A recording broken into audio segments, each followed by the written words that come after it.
Hello, welcome everyone. My name is Lisa Christensen, President and CEO of the Alaska World Affairs Council. And it's such a great day here in Alaska.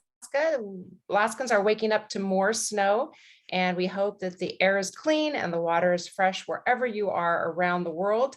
We've had some in-person programs these last couple months, and today we are doing a Zoom program, which is allowing us to bring people from different parts of the world together for this program today.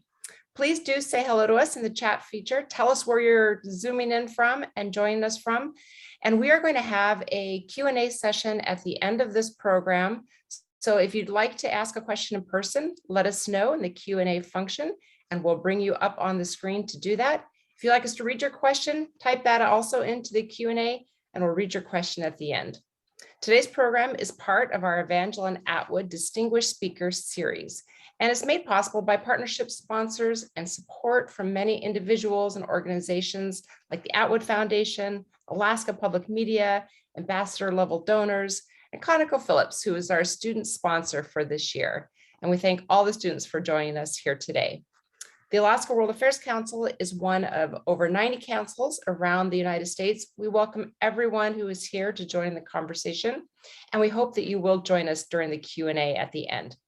If you're currently not a member, please do join the Alaska World Affairs Council. Support these unfiltered, nonpartisan, non-political programs like the one you're going to hear today, where you hear directly from speakers and you can ask questions directly to global thinkers and leaders.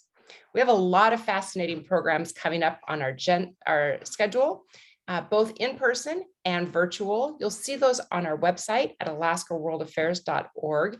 I'm super excited about our program coming up next week on Wednesday on Qatar, building sustainable buildings in a challenging environment.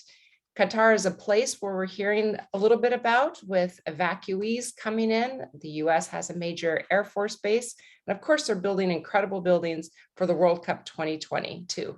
So come and hear some challenges and opportunities and similarities possibly with Alaskans and ask questions. We also have programs on cryptocurrency, China, and all sorts of things about the Arctic. We just confirmed yesterday, we are going to feature the 77th Secretary of the Navy, Ambassador Kenneth Braithwaite, in April, who will be speaking about peace and stability in the Arctic. You don't want to miss it. This program we're featuring today is going to have a 30-minute moderated program followed by a question and answer from all Q&A, or let us know if you'd like to ask it in person. You will see me disappear right after I do this intro, and I will reappear for the Q&A. So now to introduce our speakers, Melinda Haring hails from Kenai, Alaska. She is currently the Deputy Director of the Atlantic Council Eurasia Center. She is tuning in here from Silver Spring, Maryland. Previously, she worked for Eurasia Foundation, Freedom House, and the National Democratic Institute, where she managed democracy assistance programs in Azerbaijan, Georgia, and Russia. A graduate of Georgetown University, she holds an MA in government with a certificate in Russian, Eurasian, and East European studies. We are so happy to have Melinda here today. And also moderating this program, coming in from Washington, D.C., we have Jacob Heilbrunn, who's the editor of the National Interest, a foreign policy magazine that was founded by Irving Kristol in 1985. He began his career as an assistant editor at the magazine, where his first issue was the one featuring Francis Fukuyama's The End of History essay. He went on to become a senior editor at the New Republic and an editorial writer for the Los Angeles Times. He has written on both foreign and domestic issues for numerous publications, including the New York Times, Washington Post, Wall Street Journal, Financial Times, Foreign Policy, Foreign Affairs, Reuters, Washington Monthly, and Weekly Standard. We're thrilled to have you here today, Jacob, as our guest moderator. With that, I will turn over the screen and the microphone to you and let you take it away and ask questions of our featured speaker, Melinda. Thank you.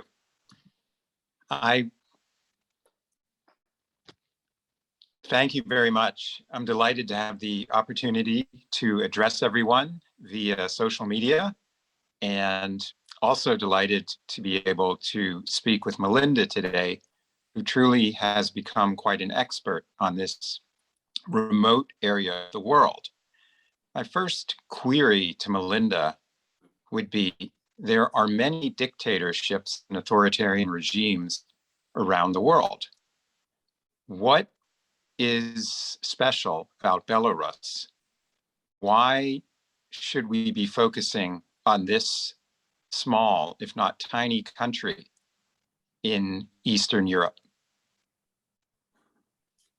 Hello, Alaska. It's great to be with you. I am an Alaskan, and I've been dying to participate in the Alaska World Affairs Council programming, so I'm really delighted to do this. And I want to thank Lisa for the opportunity and also acknowledge Ambassador Paula Dobryansky, who made the connection. So why is Belarus special, and why does it deserve some attention? Jacob's right that there's a lot of priorities right now.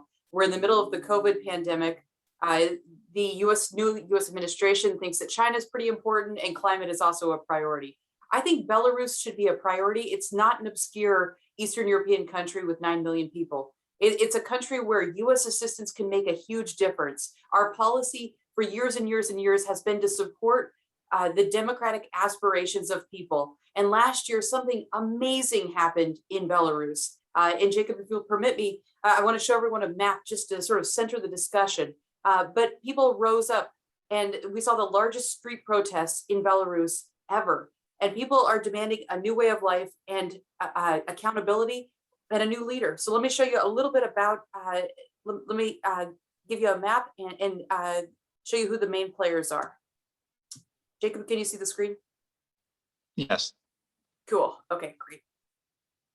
So there's a lot of different names that I wanted to throw these names out at the beginning. So Jacob's right that Belarus is a small Eastern European country. It is in a neighborhood that borders Russia to its east, Ukraine to its south, Poland, and the Baltic states. You will have heard of Belarus in the news right now because there's a migrant crisis there right now. And I'm going to say more about that in a few minutes. But you probably saw it on CNN last year when there were enormous pictures of the protest movement. I'll show you a picture of those in just a minute.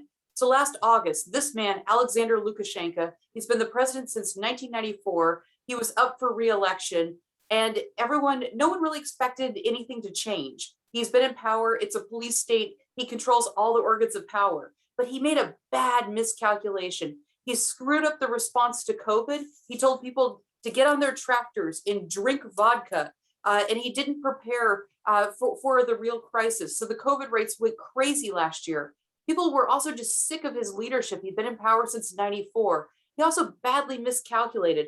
He disqualified all the male candidates who wanted to challenge him, but he allowed this woman in the middle, whose name is Svetlana Tikhanovskaya, the brown-haired one, to run for president. Now, he said all sorts of disparaging things about how women can't be political leaders and she's a stay-at-home mother. Belarus will never elect a woman. Well, it looks like she probably won last August. Of course, Lukashenko said that he was the president, and now the situation has gone on for more than a year. It's still disputed. These other women on her sides helped her create a groundswell movement that captured the heart of Belarus. The woman on the left, the tall blonde-haired woman, is now in prison. She faces an 11-year sentence for just ordinary political activity. The woman on the right is not in prison. And Svetlana Tikhanovskaya was, like I said, an ordinary English teacher with 2 children, was not political at all. Her husband was a political blogger. He was arrested and put in jail. And she decided she didn't want to be a political person. She decided to step into the gap and put her name on the ballot and challenge Lukashenko because they were just sick of it. And then Lukashenko's other big mistake last year is he used excessive violence. So these are some of the pictures you may have seen on CNN. Massive, massive protests. And they weren't just in Minsk, the capital. They were all around the country. There was a huge sense of hope and optimism that this country, it's been called Europe's last dictatorship, would finally change. Here's some more pictures of the crowds. It says free elections, a tribunal for Lukashenko, and free political prisoners is what the banner says. But like I said, Belarus is a police state. It's a nasty police state. You see guys running around with truncheons and rubber bullets and real bullets. People were killed last year. Lukashenko responded with huge violence and put massive amounts of people in prison. There's at least 4,500 cases of torture, and these allegations include rape. There's 800 political prisoners in jail. The state has become even more repressive since there was this huge opening and this awakening of democracy last year. But now the movement looks very different a year later. This is a picture in Belarus, and you'll see that there's people holding up peace symbols, but you can't see their faces, Jacob. People are hiding, and they don't want their faces visible to the regime. There's been a massive crackdown. Anyone who's involved in political life has to hide. Wearing the color white and red can end you up in prison. And this flag, you see the white and red and white flag, is not the official Belarusian flag. This is the old flag. Lukashenka has a different flag. This is a symbol of protest. Even wearing red can land you in prison. Belarus has become a really nasty authoritarian place. And there's been a massive crackdown on the press, on all political life, in all civil organizing. So people are really scared right now. And there's a standoff. So that's just to bring you up to speed on the situation there. Back to you, Jacob. How would you assess the role of Russia, and specifically the Russian president, Vladimir Putin? Because the Russian defense forces are essentially integrated with those in Belarus. And Putin, after what the Russians saw as the color revolution in Ukraine, the Maidan, are really loath to allow any country that is in their effective orbit to become a democracy. And we know Lukashenka has difficult relations with Moscow, but he's moved closer. So how viable really is the protest movement? Okay, you asked me about 3 questions. So the protest movement is on life support. And I think we need to be realistic about that. So those very hopeful images I showed you were last year. This year, people are hiding and they're afraid of going to jail. And people are afraid to stick their neck out. That doesn't mean it's over and that it's dead. I think what it means is that we probably had unrealistic expectations about how easy it would be to get rid of Lukashenka. Getting rid of a dictator is not easy. It's not instantaneous, and Lukashenka controls the guns. One of the things that political scientists always look at are splits in security services. So they're looking for police officers in Oman, those guys with the truncheons. Are they defecting? Are they still on Lukashenka's side, or have they switched sides? And not that many of them have defected, Jacob. The last number I saw was 350. I know it's higher than that. And there's reports that people within the security services are not really that loyal to Lukashenka, and they're giving information to the good guys. But Lukashenka still controls the guns. Now, Putin wants Belarus to be pliable. Lukashenka is a big pain. The relationship between Lukashenka and Putin is sort of on again, off again. Sometimes they get along, sometimes they don't. And Lukashenka is actually really good at courting the West and flirting with Putin. He goes back and forth, back and forth. Right now, he needs Putin's support. The EU and the United States have put round after round of sanctions on the Belarusian economy, and it's starting to hurt. So Lukashenka and Putin have met 5 times this year, always in Moscow, because Lukashenka is the lesser, and he's always asking for money, but that money comes with ties. Putin wants integration. He wants to gobble up Belarus. He wants one currency, and they've resisted that. They basically are working slowly but surely to make Belarus to integrate it into Russia, and Belarus has been resisting for a long time. But in terms of in terms of what did Russia do last year, they sent in broadcasters to help bolster the television station. They also sent in security services as well. They've clearly been on Lukashenko's side, and they're hoping that the democratic movement will not succeed. Like you said, Putin does not like democratic movements. They make him very uncomfortable. We saw this during the color revolution in the 2000s, and then again in 2013 and 2014 in Ukraine. He doesn't like situations. Vladimir Putin doesn't like situations he can't control, especially on his border. He thinks this is his neighborhood and this is his turf, and that the EU and the United States have no, they shouldn't be there. Well, the other term is sphere of influence. How much do you think the European Union itself can do, and how effective has it been? So Lithuania has been amazing. Lithuania in particular, maybe I should go back to that map and show everyone. I'll do that really fast. Lithuania is a really small country in the Baltics. Let me hover over it here. Hold on one second. Okay, now I can't see the screen. Oops. So Lithuania is this tiny little country right next to Belarus. And what it did that is extraordinary is it allowed Svetlana Tikhanovskaya, the brown-haired woman who probably won the elections against Lukashenka, this woman right here, to set up her office in the capital of Vilnius. So she was threatened after the election, and they threatened her children, and she left and evacuated to Lithuania. She's there with her team, and they've taken her team in. There's somewhere between 100,000 and 200,000 Belarusians. And these are the middle-class Belarusians who supported the revolution, who had businesses, and they've all gone abroad. So a lot of European countries, Poland has also been excellent as well. This group of people in the democratic movement are in a couple of different places. So they're in Vilnius, Lithuania. They're also in Poland. They're in Warsaw. They're in Riga, and they're also in Kiev.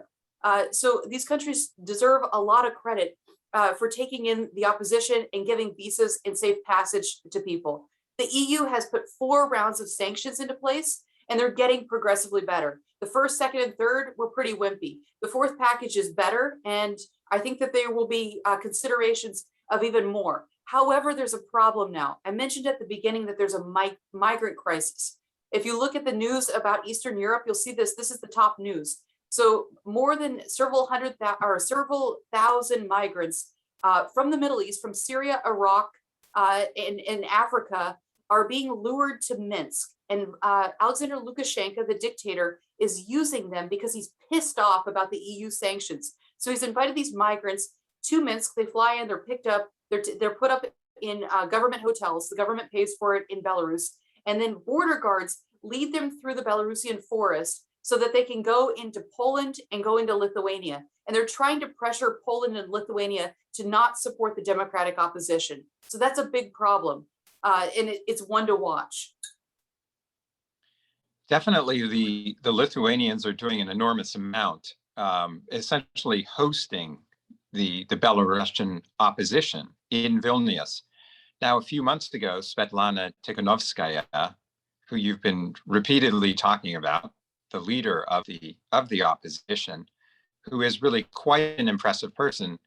When she came to Washington, D.C., I interviewed her, and I got to see her in action at the Lithuanian embassy as well, in the company of a number of U.S. congressmen. And interestingly, it was one of the few bipartisan events that still takes place in Washington. Both the Democratic congressmen, Tom Malinowski from New Jersey and Joe Wilson from South Carolina, were emphatic in their support for this opposition. And they see it as, in essence, a follow-on to certainly for the Republicans, a follow-on to the Reagan Cold War era strategy of trying to liberate Eastern Europe from the Soviet Union.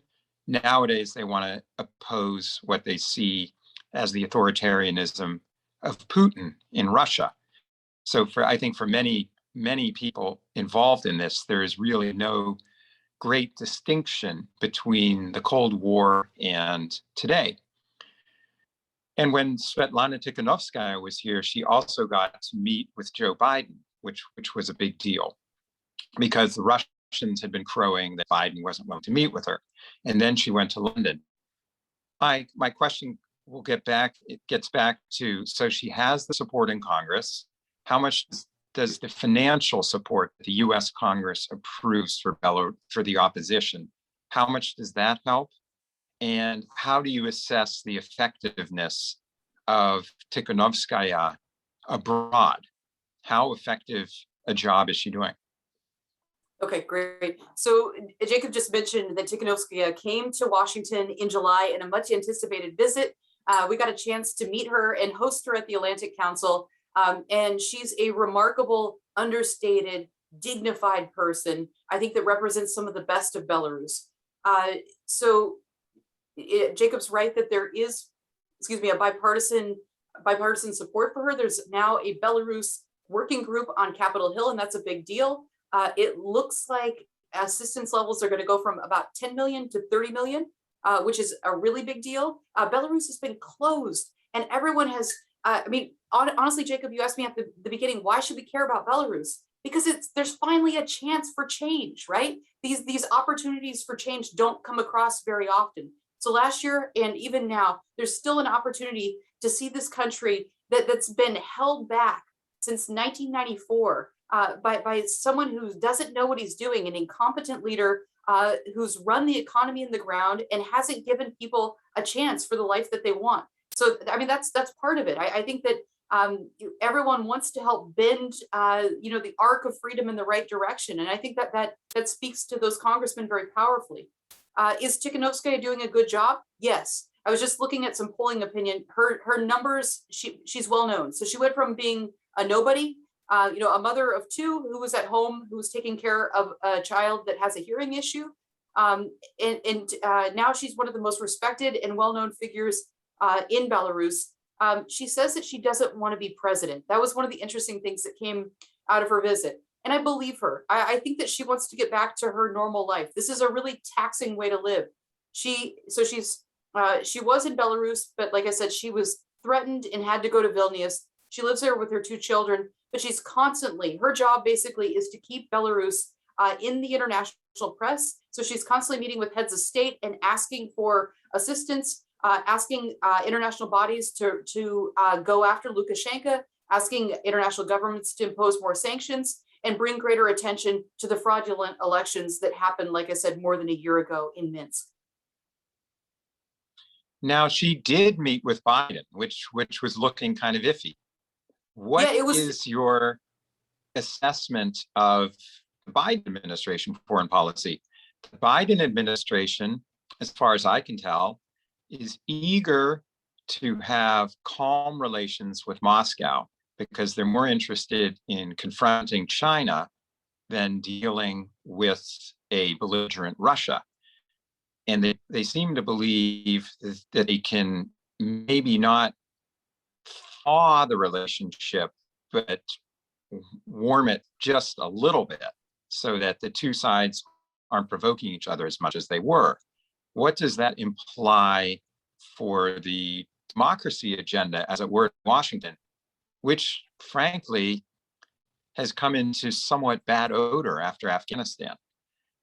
The United States spent trillions in Afghanistan. Yep. It was a losing proposition. Now we are constantly besieged historically in the 19th century. The Hungarian freedom fighter Laszlo Kossuth came to the United States after the failed 1848 revolutions. More recently, we had Ahmed Chalabi from Iraq prancing around Washington in the 1990s. I'm not trying to say that the Belarusian opposition is Chalabi-like. It's just that there are a lot of different forces and factions abroad that would like to avail themselves of the hospitality and economic and even military support of the United States. So what is the Biden administration's motivation? Do they really have much motivation to poke the bear by supporting the opposition in Belarus? Okay, so again, that's about 13 questions in one, and you're trying to provoke as well, so thank you. Afghanistan is not democracy promotion, that is nation building, and what I'm talking about is something entirely different.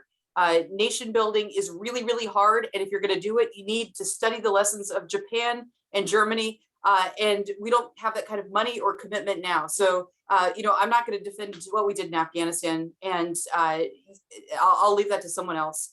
Biden is interesting. So I think a lot of us who work on Eastern Europe and know President Biden and his record thought that he would have a soft spot in his heart and a lot of interest in Eastern Europe, and we've been disappointed. I know you're very bullish on Biden, Jacob, but we've been disappointed because he spent a lot of time as vice president negotiating directly with the Ukrainians and trying to urge them to reform their country, especially on rule of law reform. He was really, really good and in the weeds. And so far, Eastern Europe is just not his priority. Belarus is not a priority at all. Congress does care, and like I said, they've raised those assistance levels. They've also appointed a fantastic ambassador. We have a great U.S. ambassador. Her name is Julie Fisher. She's just moving to Vilnius right now to represent the United States. She cannot go to Minsk. She will get in hot water, but she's vocal, she's outspoken, she's extremely competent. I have 1000% confidence in her. So it's a good sign that the Biden administration did that. But when I look at the team and the players at the National Security Council and also at the State Department, I don't see anyone with really sharp elbows who really cares about Belarus. And if you want to get stuff done in the government in Washington, you need a champion. And I don't see a Belarus champion in those important chairs. So I don't think this is going to be an issue. And before you celebrate and pull out the champagne and pat Joe Biden on the back for beating with Tikhanovskaya, he didn't do it the first week. So Tikhanovskaya came to town, did all these meetings, and she was the it girl. You called her the it girl of Washington. And she was feted everywhere. But Biden refused to meet with her because his team, the immediate team around him, is very realist. And they're afraid, like you said, that poking the bear will cause greater problems. It took phone calls from people from Capitol Hill, from Madeleine Albright, from big people urging him to take the meeting. Just a freaking photo op. Give me a break. So I'm very skeptical of this democracy summit later this year and a rhetoric about democracy. I don't think the Biden administration is really that serious about it. I don't think they've put their money where their mouth is. I think it's rhetorical support that makes them feel good. And it's sort of bureaucratic inertia that we've always done these things. We'll continue on with it. So I'm not that optimistic. My faith is in Congress actually on this one. How much can 30 million accomplish? A lot. But there's some problems. I have to be honest about it. COVID makes it difficult. This is a security state. So getting assistance into a security state during COVID, when you can't move back and forth and the security apparatus is watching bank accounts, makes it extremely hard to move money. There's ways to do it. But explain to us, what does that 30 million pay for? What does it do? What does it pay for? So it's assistance to civil society organizations. So I said 350 police officers have defected. There's an organization called BYSOL, and they are helping police officers who've defected. So they're helping them retrain and pay their salaries until they're ready to roll again. There's a ton of civil society organizations, and it's helping with them. It helps Free Media. It helps Tikhanovskaya's platform. It helps RFERL, Radio Free Europe, Radio Liberty, one of the only independent media that's still, reporting on the situation there. So it covers a lot of things. $30 million is not very much money either. How much there was an incident where the employees of Radio Free Europe were being beaten inside Belarus, isn't that correct? Yeah, they've faced all kinds of harassment.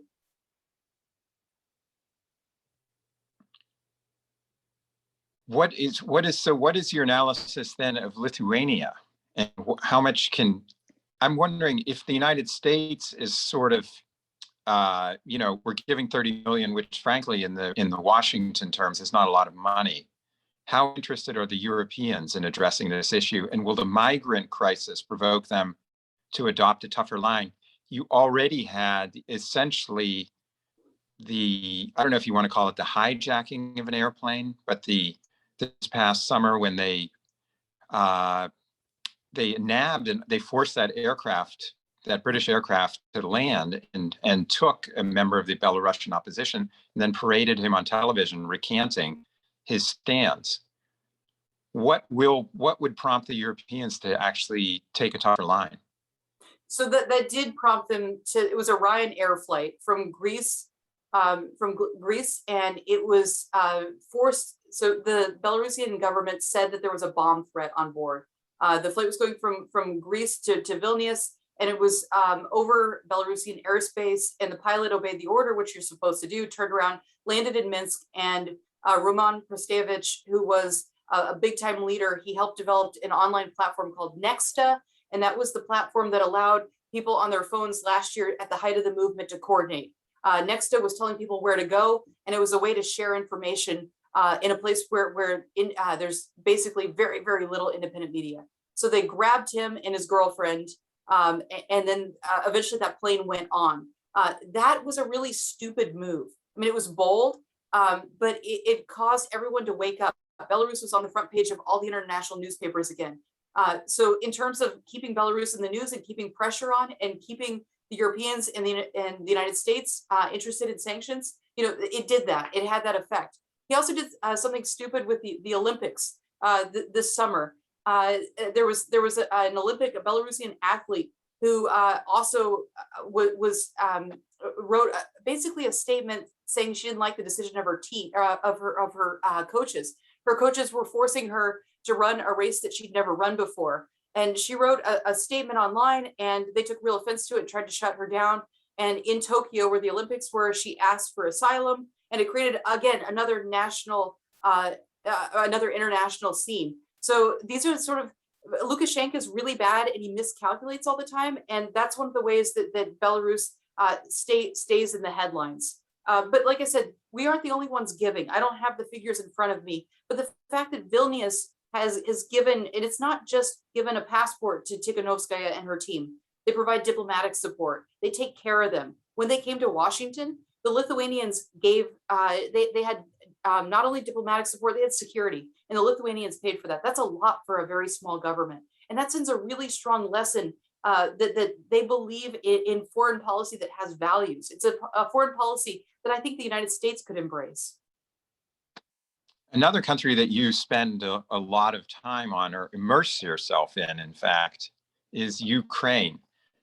Is Ukraine enmeshing itself in this struggle, or is it keeping its head down because it has enough on its plate already, given that it is essentially involved in a hot war with Russia in the eastern Donbass?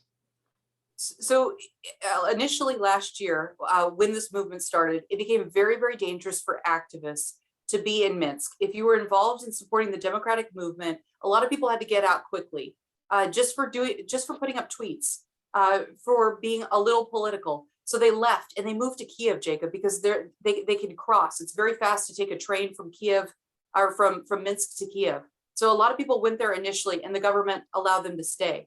The government itself, I mean, I think Zelensky's being a little weird on this. He did not want to have a photo op taken with Tikhanovskaya. I think he's afraid too of annoying Vladimir Putin. But they certainly don't recognize the election, the elections last year. Yeah, I think they're sort of hedging their bets. You mentioned Madeleine Albright before, who was herself a refugee from Czechoslovakia, and very much a crusader for human rights and democracy when she was Secretary of State she was both UN ambassador and Secretary of State in the Clinton administration, and has always espoused those values. She also came up with the term, if my memory is correct, rogue state. Branding matters in foreign affairs. Do you think that we should referring to this country as a rogue state or some other name? Because right until now, it seems to me we still treat it as, a sort of like a corn in your foot. I mean, you might trot on it occasionally, but sometimes it doesn't manifest itself. How much? But it sounds from your description and that it's becoming a more pressing problem. So should it be branded? Sure, it has as been a rogue branded. state. Yeah, sure. Absolutely. Why not? I mean, it was branded the last dictatorship of Europe for years and years and years. That was sort of the tagline with Belarus. Call it a rogue state. I mean, call Lukashenka a thug and a criminal.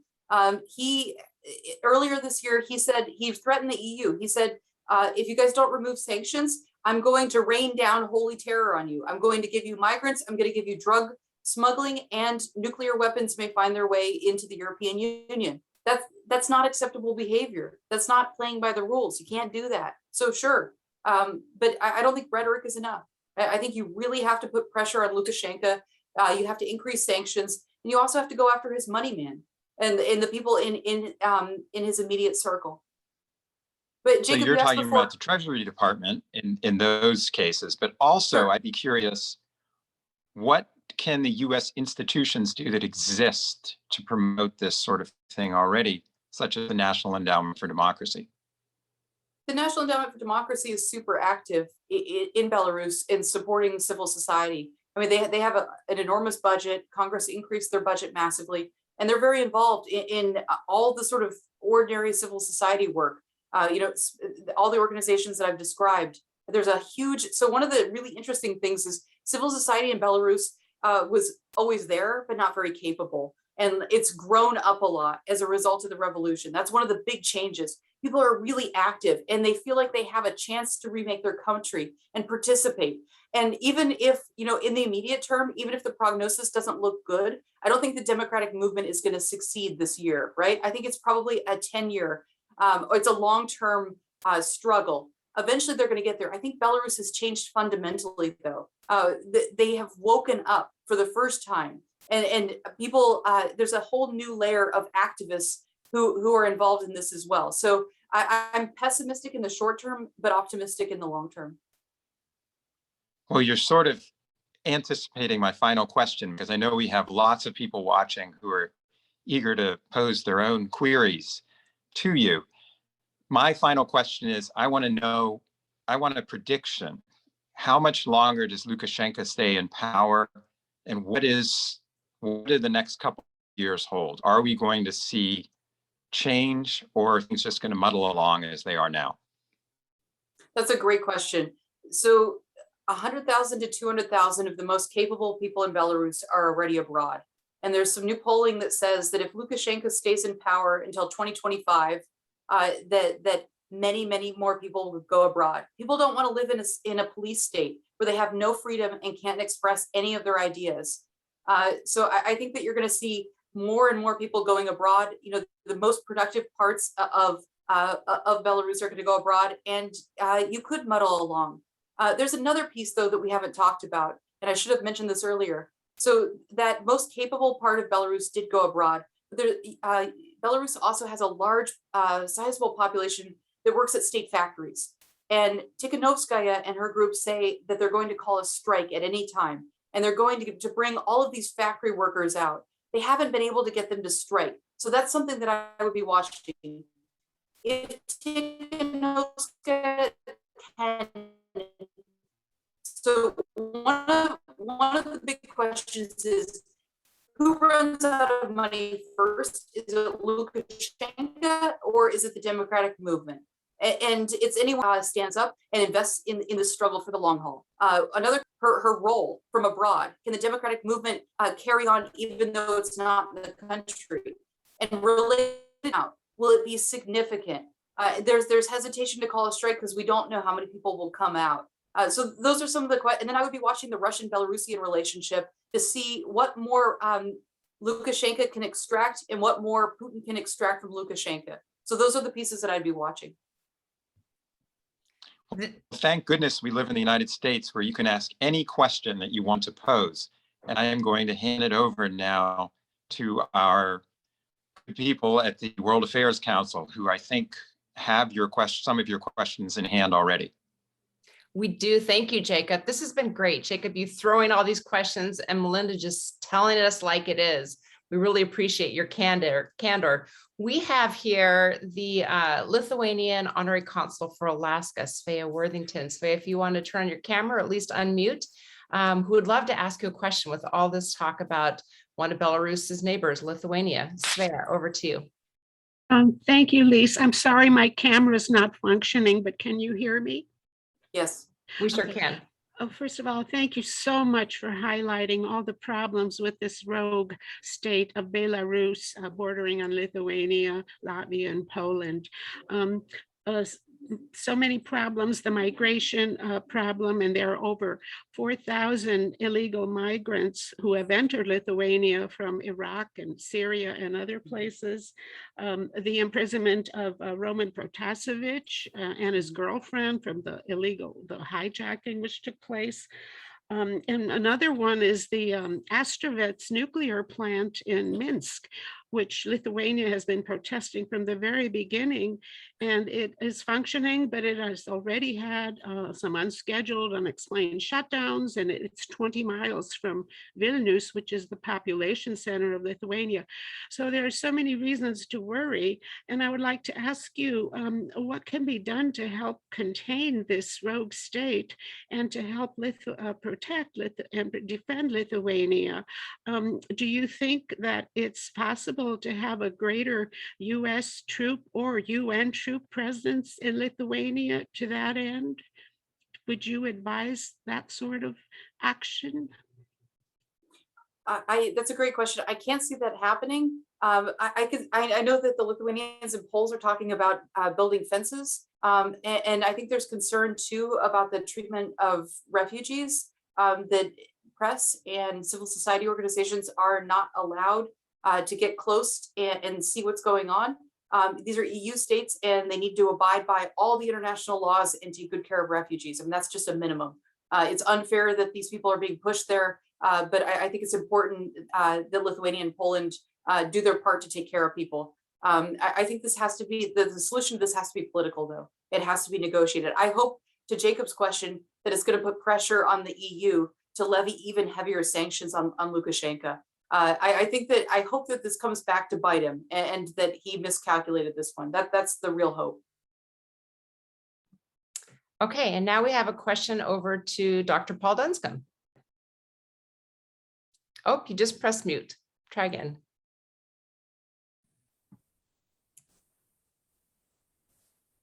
Hi, folks. Are you Hi. ready for me? Yes, definitely.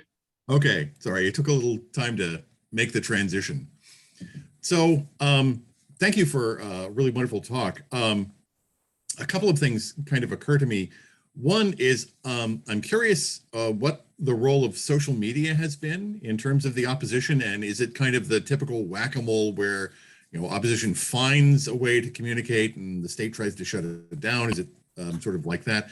But you also talked about the state-owned economic sector. Could you talk a little bit about just what is the basis of the Belarusian economy these days and how stable a platform is that? Sure. Okay. So social media was really, really important last year. Like I said, people were using their cell phones to coordinate the rallies and using a platform called Nexta and using Telegram. They are using they are using Twitter a little bit. Not as much. It's not super popular. Instagram is actually one of the new places where people are going. So there is a whack-a-mole. Paul, you're totally right about that. You know, the security services watch these places. They know what's going on, but the platforms are sort of changing. Last week, one of the ministries put out a decree, and if you follow one of 174 Telegram channels or blogs that are considered extremists, just by following it on your phone, that's it. And the authorities will stop you and look at your phone.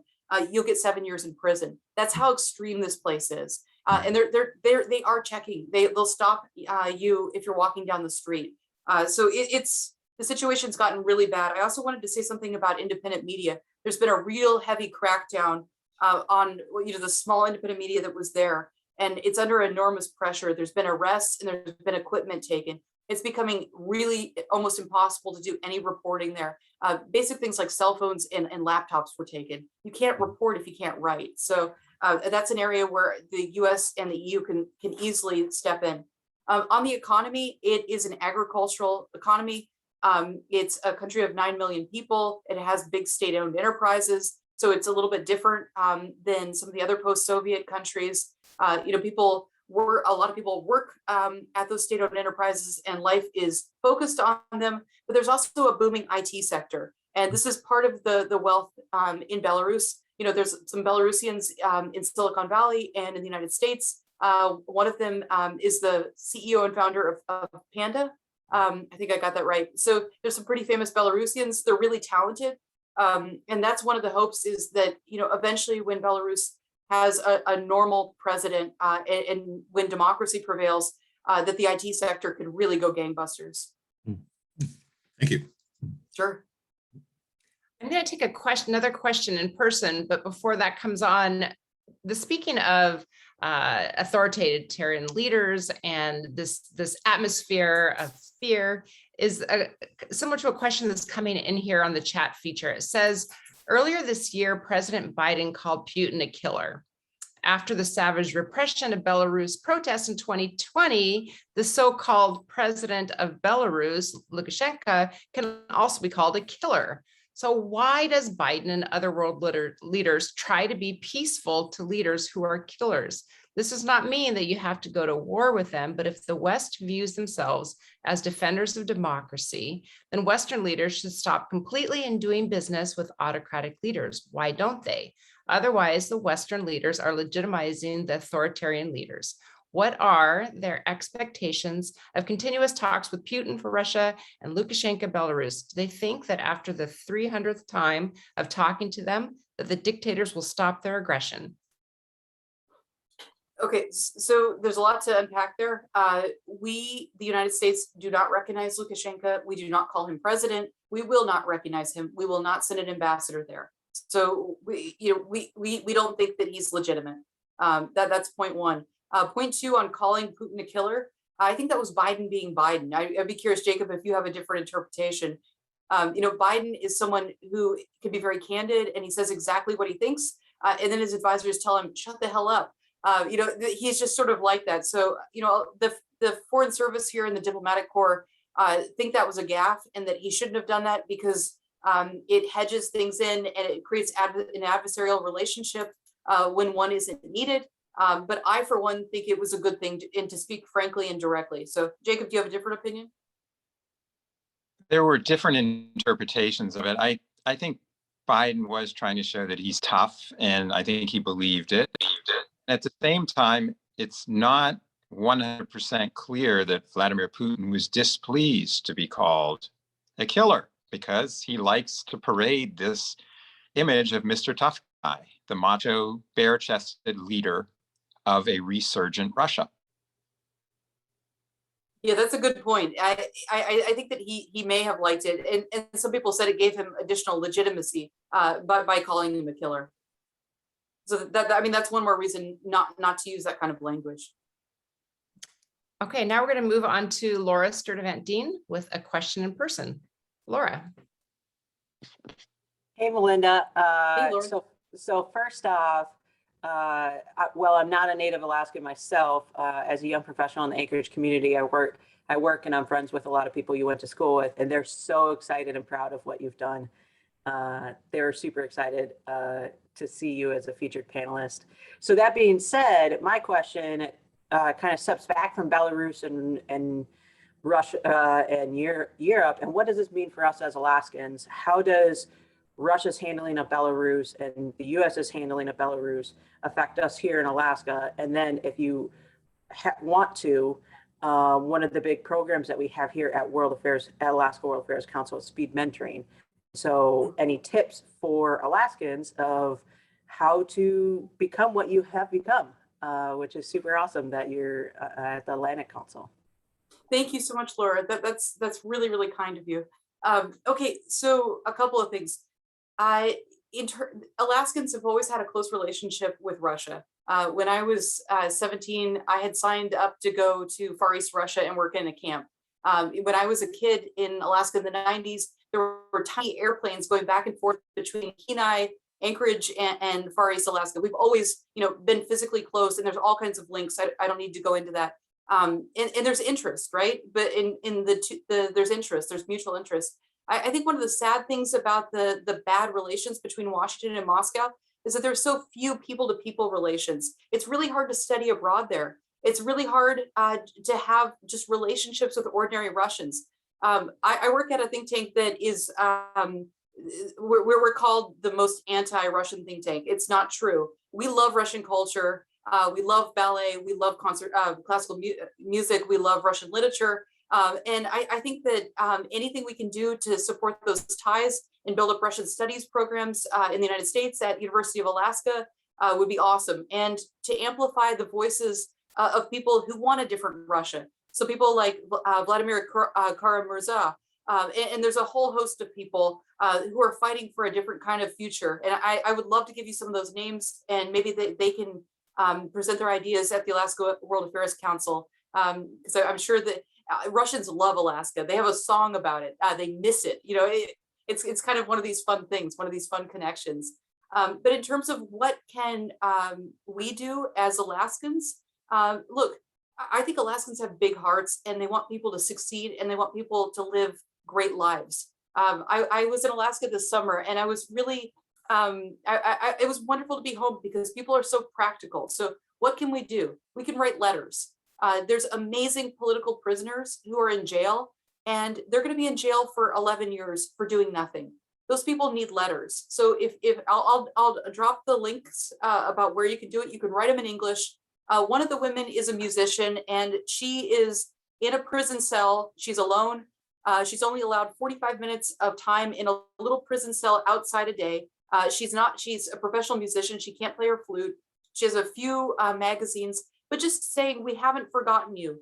The call of freedom is universal, and we feel it here in Alaska. She would be thrilled to get a letter like that. There's 800 political prisoners. So, you know, if we can even just get a few letters out, I think that'd make a tremendous difference. You can always call your congressman, call your congressman and congresswoman, ask them to join the Belarus caucus within Congress. Tell them that you support increased money for the good guys, for the Democratic opposition. Anything you can do just to let them know that we as constituents care would definitely help. Thank you very, very much. We're going to try to get through. There's a whole bunch of questions and hands that are raised. We'll take Flip Todd next, and then followed by Tisha. And if we have time, Jim Cantor. So over to you, Flip, with your question. Thank you very much.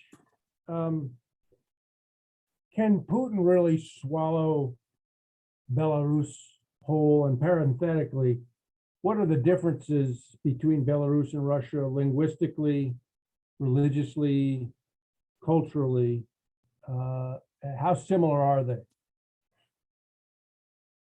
So the answer is really similar. They are linguistically there. I mean, there's a difference. Belarus is more Catholic than Russia as well.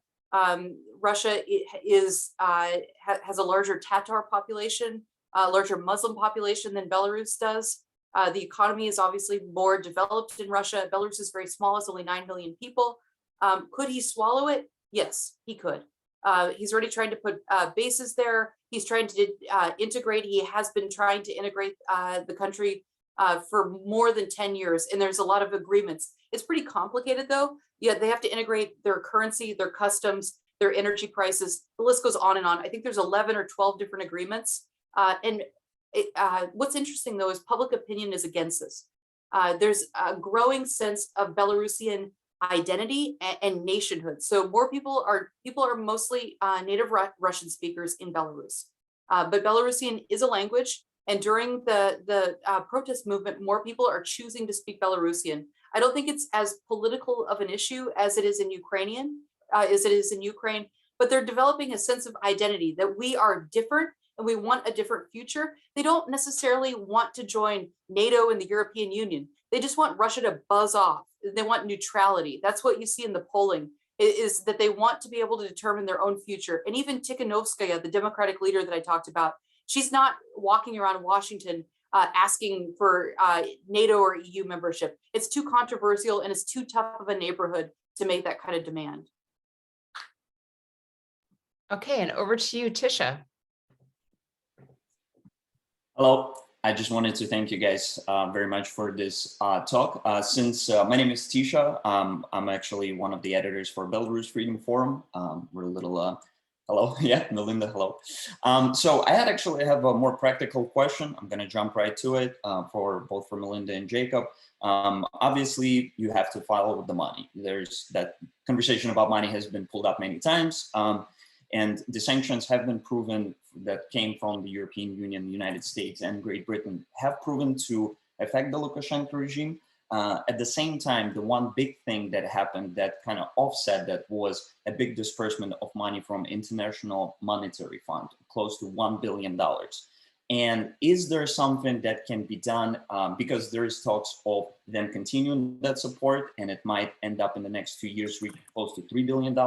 And this money, unfortunately, are not being used to fight pandemic or help the people. They go straight to the pockets of Lukashenko and help to pay for the security forces to keep, obviously, the repressions going. So the question is, what can the West, and I should mention on the Belarus resolution that happened in European Union on the October 7th, they actually brought it to attention specifically to address that issue with the International Monetary Fund. The United States haven't really done much to address that. What can be done by the West and its partners to hopefully stop that? Thank you very much. Tisha, I think that's a great question. It's insane that the IMF gave money to Lukashenko. I don't think additional money will be made. My understanding is that it was sort of in the can and there was no way to stop it. I think, though, that the IMF is aware of how bad things are, and I can't see them giving additional assistance. I think it was a terrible mistake. And, you know, I unfortunately, you know, some things that are, you know, in the bureaucratic process can't be stopped. So I don't think it's going to happen again, thank God. And thank you for your work. I really enjoy what you guys are doing on Twitter. Let me say one thing about Tisha and some of the other folks in the US. There's a large Belarusian diaspora community, and they're all over the United States. And this is another great way. You might want to look in Anchorage and see if there's any Belarusians, and you can help them. Just raise awareness of the issue. You know, most Americans don't know where Belarus is, but when you explain it to them that, you know, these are normal people who just want to be able to vote and choose a new president. They want to be able to express themselves. They want to be able to listen. They want to wear red and not go to jail, right? They just want an ordinary life. I think that's a moving message, and I think Alaskans would get behind that. So helping diaspora organizations helps as well. And Tisha, if you want to put a link into our chat function, we'd all greatly want to hear more about that. So now, before I bring on Jim Cantor, we have a great question here in the Q&A function. It says, with the integration of the Russian and Belarusian military, is there a risk that Belarus could be used as a staging area for a broader incursion into Ukraine? Yes, yes. And there's a lot of concern about that. So Ukraine, I think Jacob mentioned this. I have a map of Ukraine behind me. About 10% of the country is in Russian separatist hands. It's in the east, and there's an ongoing conflict there, and 3 or 4 people die every week. And we don't know what Vladimir Putin's going to do. Vladimir Putin is he's a very good tactician, and he always looks for opportunities. So could he strike from Belarus? Yes, it's entirely possible. And we know I've had a big argument with some of the other Russia, Ukraine, Belarus nerds in town for years. And we argue about what does Vladimir Putin want in Ukraine? So Ukraine is, I would say Vladimir Putin is obsessed with Ukraine. He doesn't think it's a real country. Vladimir Putin, let's just cut to the chase. Vladimir Putin doesn't want a country like Ukraine or Belarus to succeed. He doesn't want democracy to succeed there, because if it succeeds there, it can succeed in Russia. He's afraid that his people will look at the example and they'll do the same thing and throw him out. So that's part of why this is personal. But there's also this weird obsession with Ukraine. This summer, Vladimir Putin wrote a 4,000, 5,000, how many words, Jacob, was it? Do you remember? A huge essay about Ukrainian identity. Do you remember how many words it was? It was at least 5,000.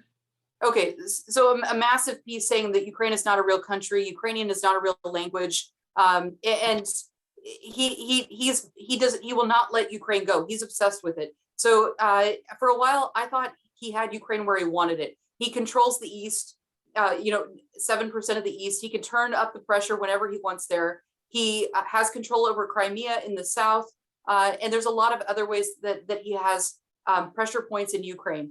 But this spring, they amassed the largest number of troops on and near the Ukrainian border since 2014. So that shows that Ukraine, that Putin is not satisfied with the status quo, that he's always looking for opportunities. So yes, if he could put troops in Belarus and try to destabilize things even more, don't put it past him. He will always look for an easy target and an easy advantage. Well, looks like Do you we're have a having, oh, go ahead, please. Do you have a different opinion, Jacob? You know, I do not specialize on Ukraine. I mean, I think my assessment of Putin is that he's a crafty opportunist, and I do not think that he would like to outright annex Belarus, because that, I mean, he'd do it if he thought he had to, but it would make him responsible for taking care of the local population. And I don't really think that he would perceive that as being in his own interests.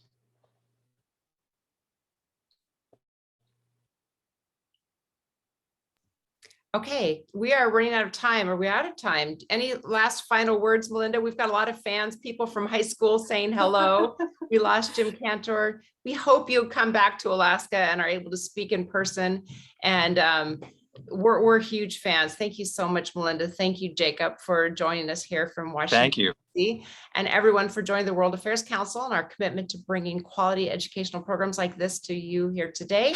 And we hope to see everybody on Wednesday. You can find more information about this program on our website at Alaska World Affairs Council at alaskaworldaffairs.org. And everyone have a wonderful rest of your day. Look forward to seeing you all in person and virtually again soon. Thank you. And if Lisa, if I can encourage people, Jacob's website is nationalinterest.org. It's the most popular foreign policy blog in Washington. It's a great website. And we have great blogs at the Atlantic Council, both on Ukraine and Belarus. And we always love to have more people who are interested in learning more. So thank you for the opportunity to join you. And I look forward to seeing you all in Anchorage very, very soon. Thank you, Melinda.